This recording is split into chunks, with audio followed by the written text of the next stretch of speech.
Hi, I'm faculty editor Virginia Shank, and I'm here today with poet Oz Hardwick, who's going to read and chat with us about the ghost's first email.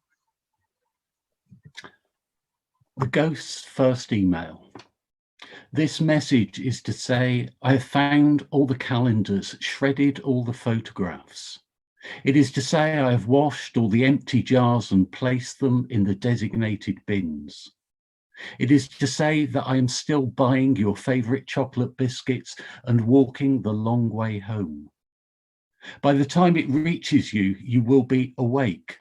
Scientists, the proper ones with white coats and disheveled hair who would never go home even if they had homes, will have found a way to stop that spindly bird falling silent in its cage. And everything you love will be back in fashion. Love will be back in fashion. This message is to say that although time is vast and inevitable, it can easily be contained in a musical box or within the circumference of a small gold ring. This message contains images, but beware of opening attachments. Thank you so much, Oz.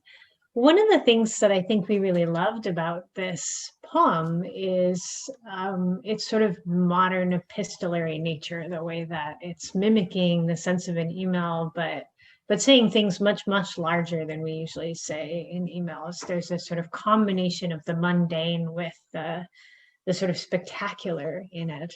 I was wondering if you could say a little bit about how you brought those threads together or where this poem originated from.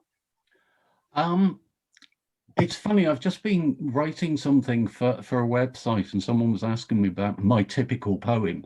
And I think one of the things that came out of that was that that's generally what I do, that sort of looking at things in the everyday, but going so close to the edge that the marvelous bleeds through in a way. And I think the title nods to Edwin Morgan's Computer's First Christmas Card from probably the late 60s, which was one of the first poems when I was at school that I ever thought, oh, this poetry is kind of interesting. And it's a very different sort of poem, but it's one of those sort of alien voice sort of things from the whole Martian school of poetry that emerged at that period. But I've always, right from that, and I must have been about 12 years old or something when I discovered it, been interested in that sort of slight alienation and strangeness. And of course, now everything is alien and strange. And so it seemed appropriate. Thank you. I'm curious whether the prose form is something that you choose often or whether it was something you felt particularly fit this content. I am a fairly obsessive prose poet, and I started writing prose poetry when I was in my teens, before I'd ever heard of such a thing, and I always have. And in the UK, we're miles behind everyone else with prose poetry, and it's been quite a thing in the States for a long time. And, you think of people like Robert Bly and Russell Edson and so on. And then there's been a real burst in Australia of late, but in the UK, it's only just catching up, and there's been a few books in the past couple of years, including Blow a Little Trumpet, the Valley Press anthology of prose poetry, which I co-edited with Anne Caldwell in 2019, and I'm currently working with Anne on a book called Prose Poetry in Theory and Practice, where we essays by scholars and practitioners. And so it's sort of happening over here at last. And so I no longer have to be ashamed of being a prose poet. And my last 3 chapbooks have been completely prose poetry. But I've always written it, but I just find it's the form that sort of suits me. There's a subtitle on Jane Monson's book on British prose poetry, The Poem Without Line. I think it very much as the poem with one line, and I think of that great musical one line like I would with a short line of lineated verse. And again, Russell Edson talks about the shape of thought, and I find that an interesting way of looking at it. It's like Gandalf sat outside blowing smoke rings, only made of words, I think. And that's how I think of form. And the prose poem's sort of what does it for me, really. Wonderful, thank you. Do you have any upcoming projects that you want to tell us about, or anything you're working on? Yeah, well, I'm always working on several things, but the one that I'm particularly excited with, because we're at the sort of editing stage, is there's a poet and very good friend of mine called Amina Al-Yal, and we've written together before. We did a tanker sequence called Closer Second Skins, which grew out of a collaboration with a taiko drumming group, and it led on to all sorts of exciting things. But we've just written a sequence of 21 prose poems, thinking about contemporary culture, particularly here, but internationally, through the lens of Dante's Purgatorio, because 2021, hence 21 prose poems, is the 700th anniversary of Dante's death. So we've been sort of working towards this, and I'm sure there'll be lots of Inferno-based things, because that's the exciting one and gets you heavy metal covers and things. But something about Purgatorio seems appropriate to what we're going through at the moment as we slog up the 7 terraces and pass through fire to the better world, one hopes, eventually. So that's what I'm really excited about at the moment, and we're sort of editing it and batting forward titles backwards and forwards at the moment. And then I hope at some point we'll be able to take it out with our little trio called The Forgotten Works, that also has a musician called Carl Baxter, and it's sort of words, noise, lights, all sorts that we got really into doing just before we weren't allowed to do anything else. But it's a great fun thing to sort of fill a room with noise and a little bit of chaos. So, and it's appropriate for Dante, I think. So Dante's very much the current project, but I've got a couple of things drifting on. There always is. Thank you.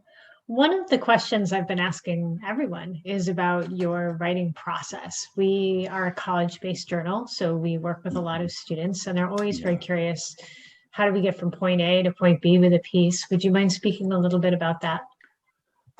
Okay, I'm the opposite of a lot of things that I tell my students to do, which is, to plan things and what have you.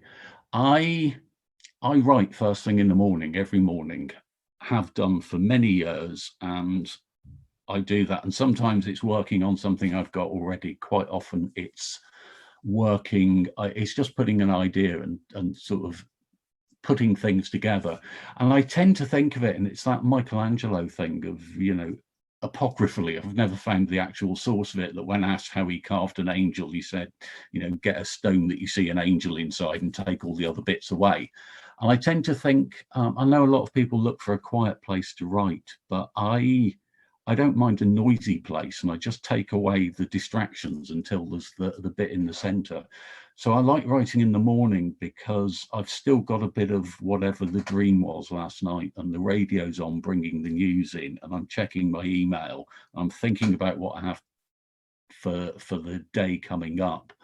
And there will be all these different things coming, and a couple of them join, and it's that point that you picked up on of the connections between different things, and that connection will sort of focus me in on something, and then the Wordsworth and then reflect in time. Later on I will really sort of work on what I've got, but it's about getting something down that's got an idea that I think might be worth it later on, first thing every morning.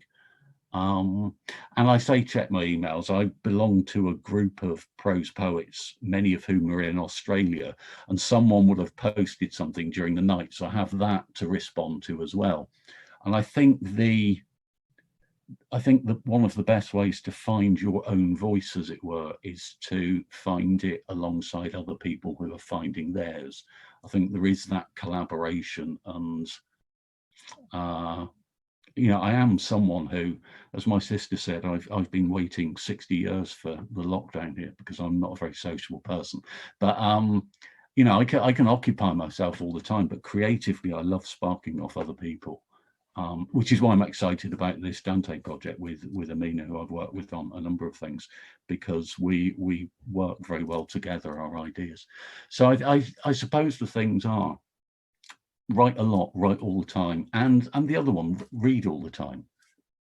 First thing I asked my students every day, I had a MA class today, and while we're waiting for everyone to come in, what are you reading at the moment? What's exciting about it? And you should always be excited about stuff and words, and remember that when you splat that thing onto the screen or the page first thing in the morning, if it's really, really, really bad, no one's going to see it anyway, so it doesn't matter. But there will be good ones, and they come more regularly if you do it all the time. So that's something like a bit of a chaotic thing. Chaos and discipline, put those together.